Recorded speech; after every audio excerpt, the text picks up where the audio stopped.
Hi, this is 365801 and this is actually going to be a manga review video. So even though this is going to be a manga review video, I thought I would actually just do something while I'm talking about some manga.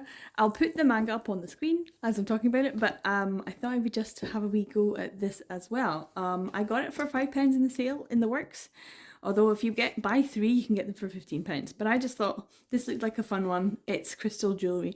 I'd like to be able to do more hobby and crafting things while I'm either reading a book or talking about some things, just so that it makes it a little bit more interesting for people who are watching, because I know I'm quite a chatty person anyway.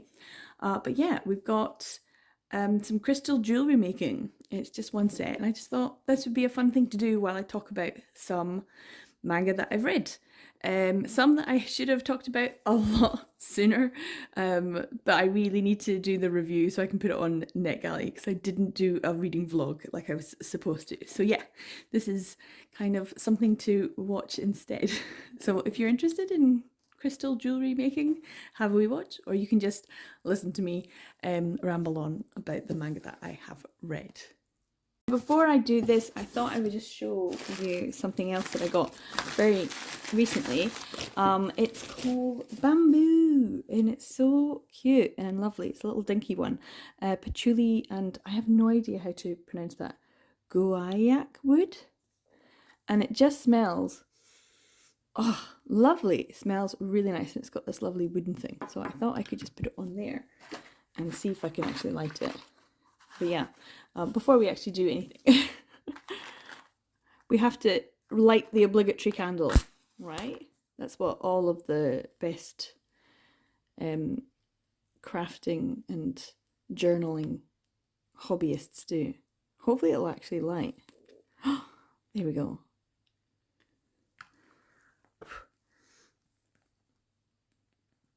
Oh wow, it's really strong. And it does have a little crackliness. So yeah, I'm quite happy about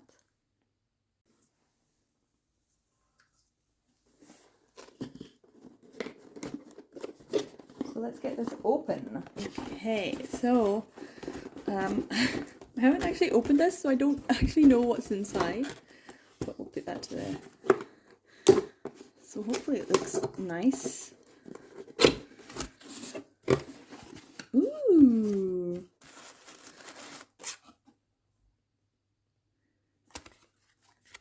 Okay, so I can be creative. It looks nice.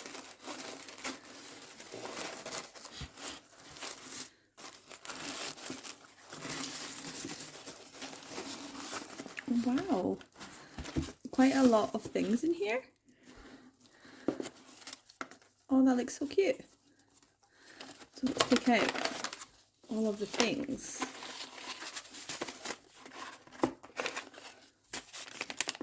That I'm going to need.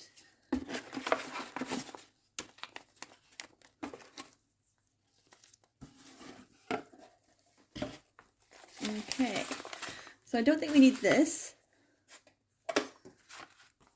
instruction booklet. This is going to be very useful, I think. Okay. And then, does it say what I'm supposed to have? First, gather all the contents together and make sure you have everything you are going to need to create one necklace and one pair of earrings. Okay. Well, on here it says I need 1 medium rose crystal, 2 small rose crystals.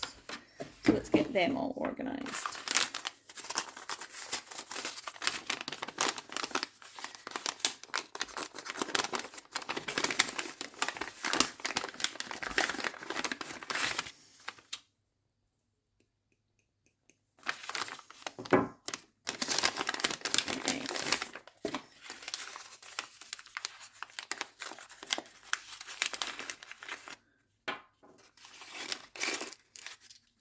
Okay, so 2 small crystals.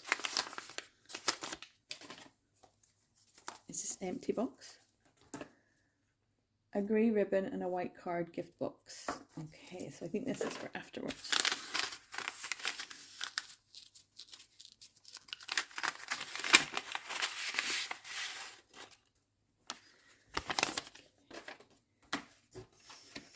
Okay, medium rose crystal, 2 small rose crystals, earring holders,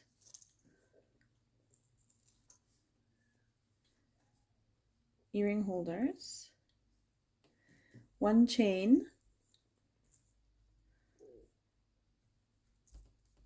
pink metal pliers, wire, the white card gift box, the grey ribbon, and the instruction booklet, plus a downloadable guide. So I have everything according to the box that I need to have. I didn't realise I was going to need a ruler, so I got a couple. This one's Scottish SPCA and this Flexi one. So it says you need to measure and cut your wire into 3 separate pieces to match up with the crystals. Use a ruler to measure your wire to cut into 3 separate pieces. As you have 3 crystals, you will need 2 pieces that measure approximately 30 centimeters and 1 piece that measures 60 centimeters. Well, let's do 30. And while I'm doing that, I can talk about manga I read. So the first manga I'm going to talk about is He's Expecting, Volume 1 by Eri Sakai. And this is a bit of an odd one, really. I'm not going to lie. I did find it quite thought-provoking, but also kind of a bit weird. Almost as though it was taking some sort of interesting concept, but it wasn't taking a stand. It wasn't taking anything... it wasn't making a statement. It was just making something strange. And because it didn't feel like it was actually making any political statement or social commentary, it was almost as though it was kind of taking advantage. It felt very odd. I don't know if other people felt this as well. So this is about a man who is career-minded, and he finds out he's pregnant because in this sort of alternate reality of Japan, some men can get pregnant, some men can't, just like some women can get pregnant and some women can't. It's just that there's a bit more equality in that respect now. I don't know how it came about, that's how it happened. So there are some men who are capable of getting pregnant. Now, right from the offset, we're kind of just, it glosses over the physiology of it all. Like, it's just like, yeah, this is the world, but don't ask too many questions about the how. We're just supposed to let that go. I was like, no, sir. We need to know how you got pregnant. So it's men having sex with women, but it's the men that get pregnant in some cases. Anyway, he gets pregnant, and it kind of changes his life. In this thought experiment of Eri Sakai's, men are able to get pregnant, but there's still stigma attached, and there's discrepancy in the position within society and how men are viewed by both men and women, about governments, and about work rights and social rights, and just the everyday difficulties that people face by being pregnant or having a child, and also the societal norm that has become this thing where everyone just assumes that they're allowed to have an opinion on how you got pregnant, and your body now you're pregnant, and what you're wearing as a pregnant person, and what you're using, and what you're buying, and how you live your life, and how you're going to raise your child, and how all of these things suddenly become fodder for anyone. Anyone can have an opinion, and they can voice that opinion directly to you, no matter how offensive it is. And so in a way, it highlights the female experience when it comes to pregnancy, and the negative impact on rights of people who get pregnant or are capable of getting pregnant in the workforce in Japan or within society, taking trains, having a job, shopping, anything, and the impact of it, and how it only really becomes an issue when men are pregnant. So yeah, it was a really interesting one, and one that I didn't expect to enjoy as much as I did, but also to dislike as much as I did. I feel like this should have been one that I found really interesting and entertaining and came away with a positive view, but I didn't. And I don't know what it is about this. But yeah, it was one that I was thinking, if you're going to have something that is a thought experiment, have some kind of conclusion. But maybe that's because this is volume 1. Maybe there will be a conclusion. Maybe there will be much more of a, hey, here's a political statement. I want to know what side the mangaka's on. What are they telling us? What are they saying? What's your opinion? What's the point? So yeah, this was much more of an interesting one than I thought it would be originally. Now I really don't have too much to say about the next one, which is How to Treat a Lady Knight Right, volume 1 by Kengo Matsumoto. Except I kind of enjoyed it much more than I thought I was going to. It's about a female knight who is dedicated to fighting on the battlefield, who has abs and muscles, and the fool kind of half-wit mage person who just finds her incredibly attractive, and that's about it. He's kind of a bit of a silly person, but he is utterly dedicated to his love for her, and she feels that she's got scars and she's got muscles and she's not very feminine, so why would anyone find her attractive? And this mage is just utterly devoted. And it's kind of fun, and there's fun things that happen, but I don't think this is particularly great. I just think it's okay, and I was pleasantly surprised because I had low expectations, but they were met and then just slightly improved upon, but not massively. So yeah, it was an okay one if you like that kind of setting, sort of fantasy setting ones. So yeah, it was okay. So the next one is Magic Knight Rayearth Volume 1 by Clamp, obviously. And this is a reprinting. This is Kodansha getting back into printing all of their Clamp. And this is one that I hadn't actually read before. I know, it's crazy. I haven't read the whole of Magic Knight Rayearth, and I haven't watched the whole of it either. But I generally knew what it was going to be about just because I have some basic Clamp knowledge. But yeah, this is magic girl isekai type story. There are 3 teenagers who are all in Tokyo Tower, of course, and they get kind of whisked away into another land. And that's pretty much all this first volume was about. It was okay. It's kind of dated in the dated and yet kind of timeless if you look at Clamp this way. But I would be interested in, of course, reading the rest of it. It is its 25th anniversary release, so that's kind of fancy. But nothing terribly special beyond that I already knew about Clamp and Magic Knight Rayearth. So very quickly, this next one is Cells at Work, but this is the Omnibus Volume 1, which is actually a bind-up of Volumes 1, 2 and 3, and this is by Akane Shimizu. Cells at Work has been around for quite some time already, so I think a lot of people know that it's basically like the physical humanoid representation of what's going on inside your body. And it's been really great and really popular, and loads of people have loved it. And this was really great and really nice, and I enjoyed it. I've already got a volume 1 anyway, so I kind of know what this story is about. And of course, there's the anime too. I like red blood cell, I like white blood cell, and of course, the platelets are super, super cute. So yeah, it's really good. It's a good educational one, and I think it would be quite good for an omnibus collector, especially because these are now going to be released in a larger trim size as well.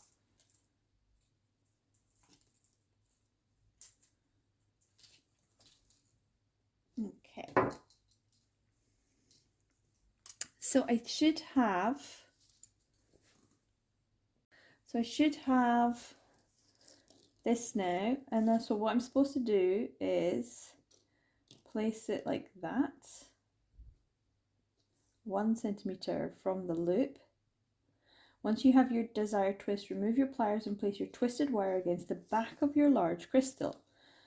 So the loop is sitting at the top, approximately 1 centimeter above the crystal. Then carefully separate your wire into a triangle and fold these around the bottom of the crystal, bringing them together around the front. Okay, maybe this is a bit long. Maybe this is a bit too long then. Now, while I'm struggling with this, I may as well chat about a few other titles that I read. The first one that I want to talk about is Rockupon Volume 1. This is by Chi Yukinaga and Nadai Nishi.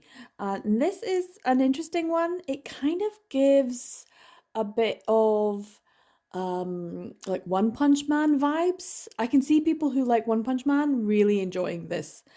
This is about an alien, Earth's only alien, who is kind of employed by a government agency, kind of a shady one at that. So he's just a normal everyday guy, except he has like the weird body and a big giant round head. So think Assassination Classroom as well. Like if you put Assassination Classroom and One Punch Man together, I feel like this is a pretty accurate representation of that. He is kind of in an assassination, hence this a classroom assassination reference. He's kind of in a group that has to assassinate people because he's an alien and it's kind of government sanctioned. So it's not 100% government agency, but it's like shady government agency. And that's his job. But he's kind of lazy. He's giving a bit of like Gintoki vibes as well. But also the otter from like that weird manga within a manga for Bakuman, I think. So yeah, it's definitely having this sort of weird vibe, but I actually really liked it. I had a great time. It was very enjoyable. Now the next one is actually one I've read before, and I read it through NetGalley before as well. This is Nina the Starry Bride, Volume 1 by Rikachi. The first time I read it, it was because it was being released digitally, and now it's being released physically, so a lot more people are wanting to pick it up. People who read it in the digital format enjoyed it, and so they want it in physical. And Kodansha have actually listened and are actually publishing it. So I know there's quite a few more volumes out. I think volume 5 will be out. They're doing it quite quickly because they've already got all of the digital formats ready to go. This is about Nina, who is a kind of street urchin. She's an orphan. She kind of lives by stealing, and she's just a child. She has a pretty hard life, but she's kind of cheery about it. She's very much the sunshine in the story.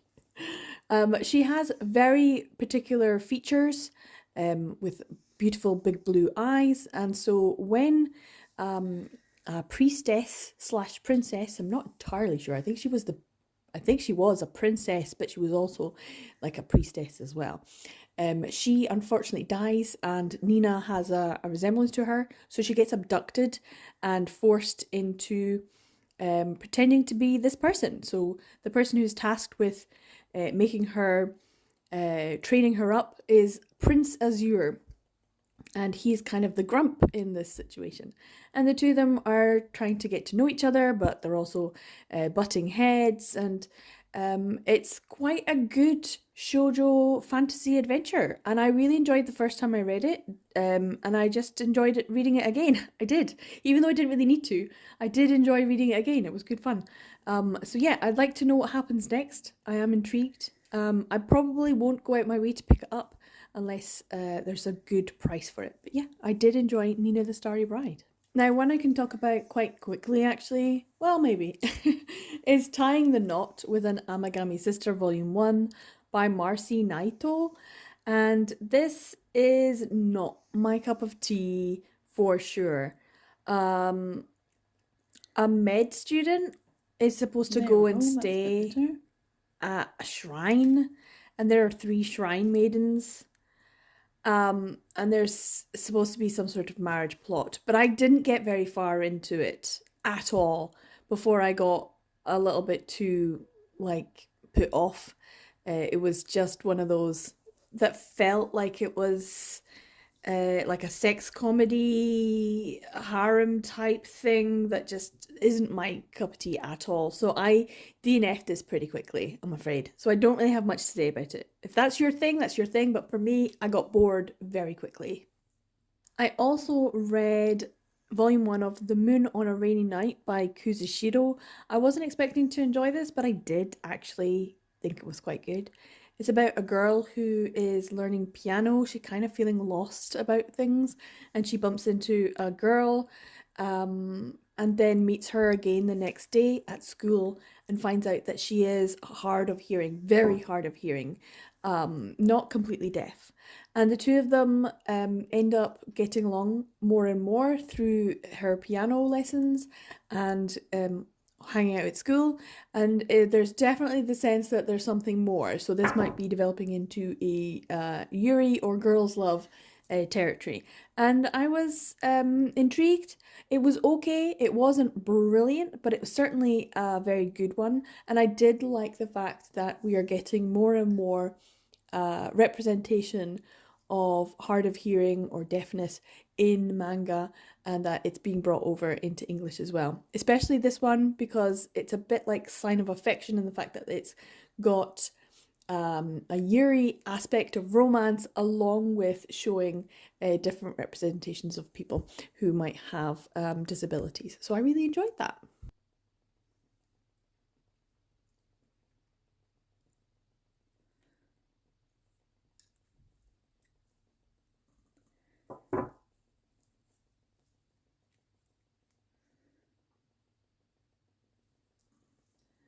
Okey-doke.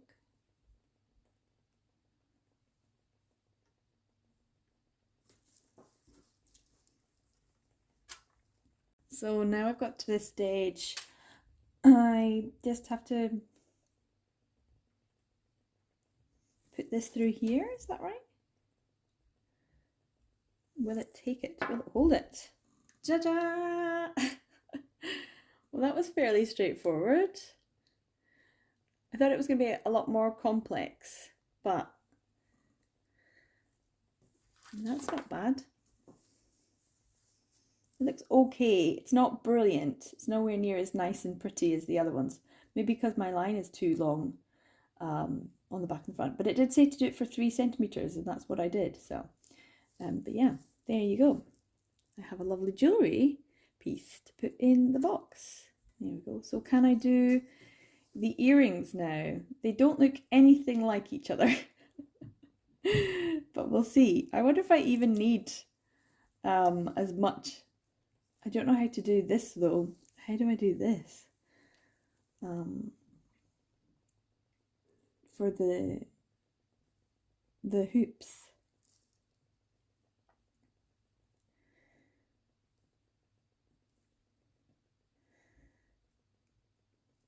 Is that it? There's extras there as well. I don't think I need them all, but might be that's what I do.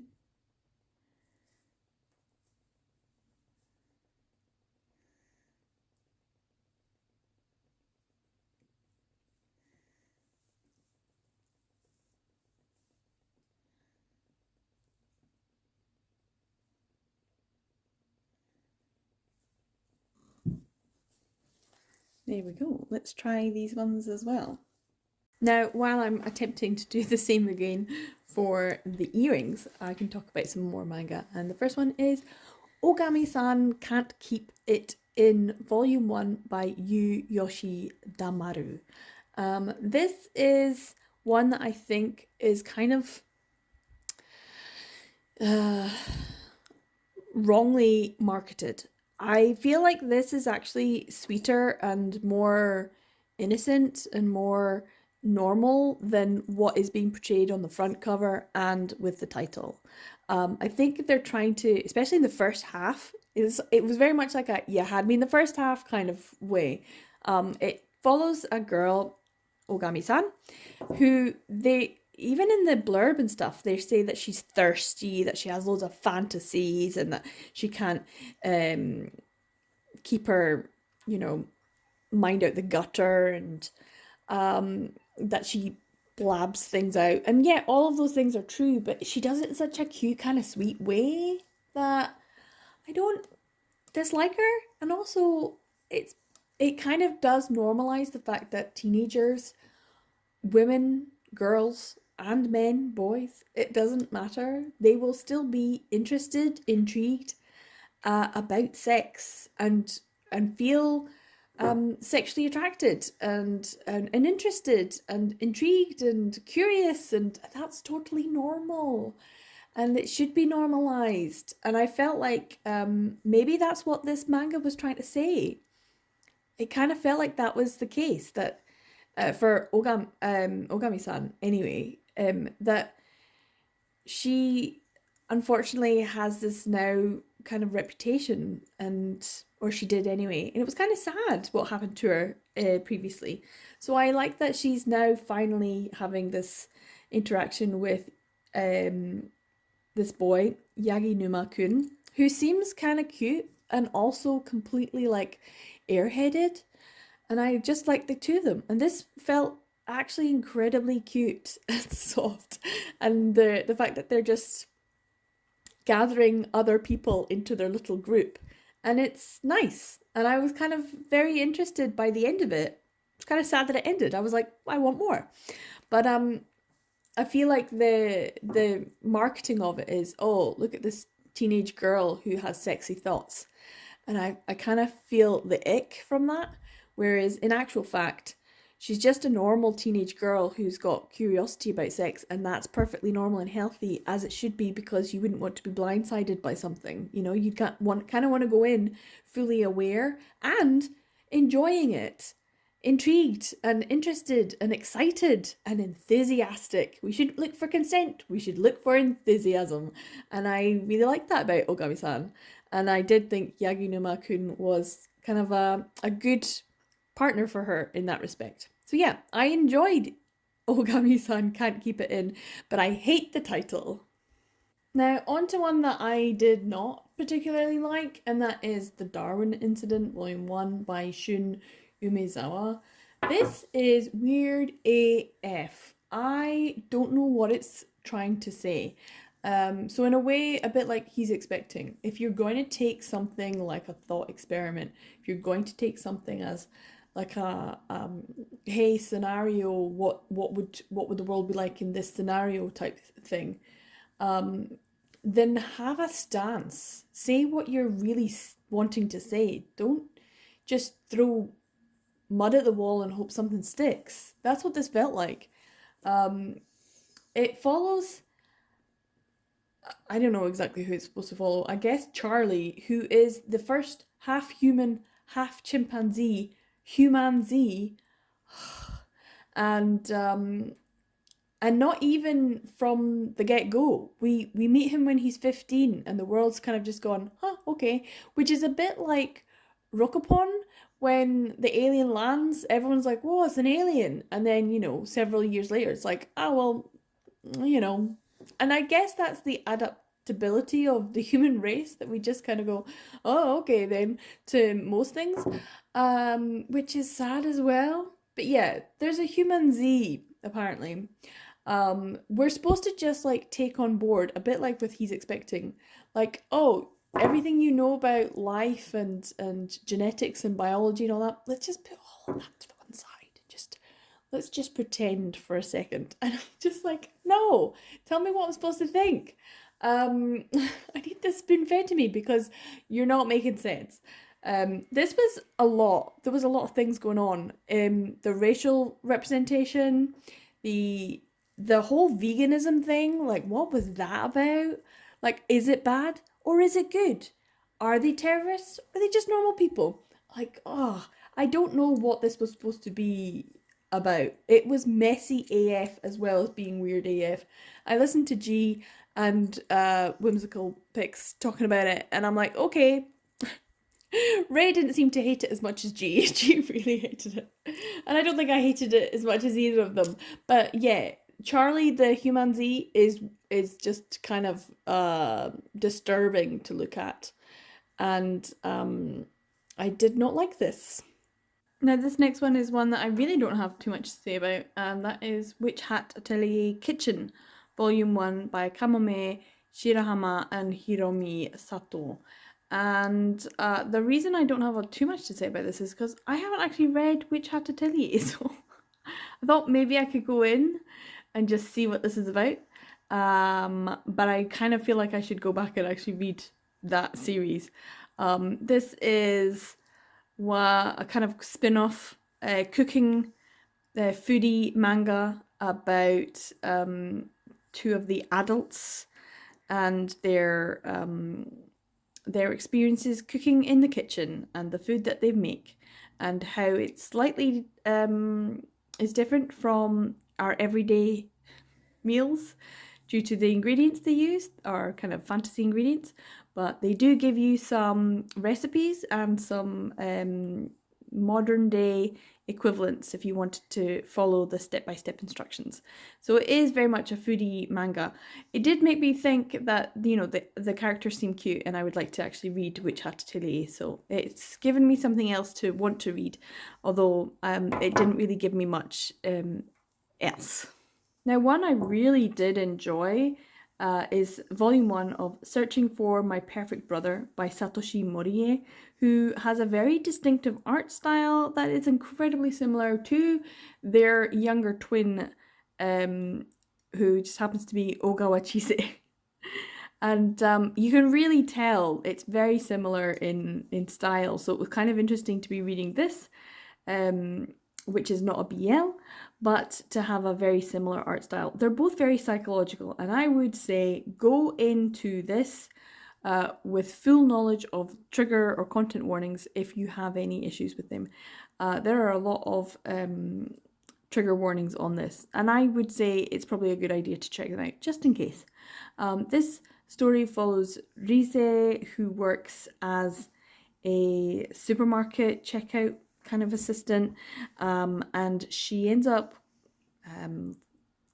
kind of attaching herself or becoming enamored in a way with a young man who works there called Kairi, who's suffering from insomnia due to reasons, and she herself just likes to curl up in bed and doze away and think about her big brother who she misses terribly for reasons. And I really, really think that I could see certain things coming a mile away, but it was still so entertaining and so well done. And I would like to find out what happens next. But I would say make sure you check out trigger warnings, content warnings, because this is kind of psychological and that kind of follows that sort of foreboding atmospheric sense that you get from Ogawa Chise's work as well.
There we go.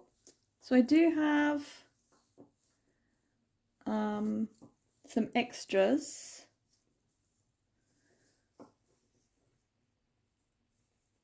think I might take this one off and put this there. So I have this one, just finish this off and then close it up nice and tight, give it a little squeeze.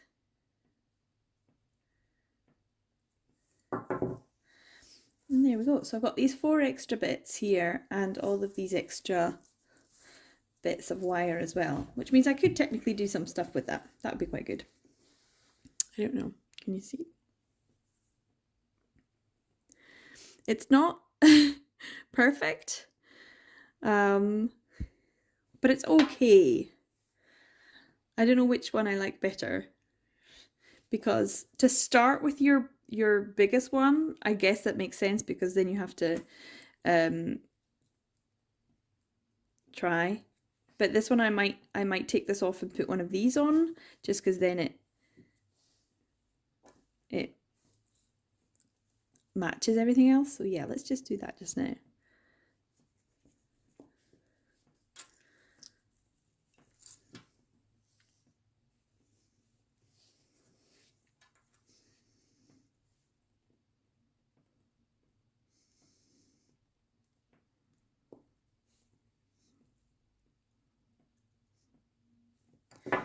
And then thread this through.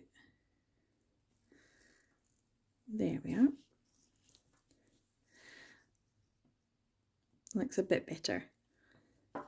And then it matches these ones a bit more. So there we go, that's that. So that didn't take as long. I thought it was going to take a lot longer, but it has got very dark and a bit cold now, so maybe the lighting's not so great. So hopefully that's quite nice looking. And I can put all of these in this little one as extras, extra wire and things. This was quite good fun, and now I have these pliers. I can maybe have a go at doing this again with other things, and maybe give this as a gift to someone. That's quite nice, isn't it? So I have this tissue paper that's here, and we have the box with the lovely ribbon. I don't actually want to take the ribbon off, but if I just thingy it to the side, maybe that'll work. Probably not. I'm going to have to end up doing it. There we go. Right. So let's see what this box looks like. So just a little bit.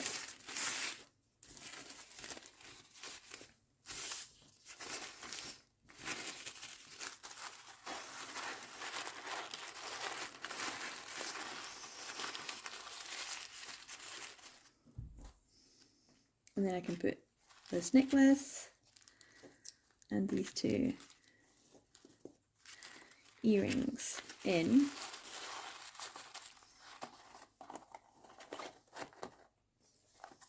And then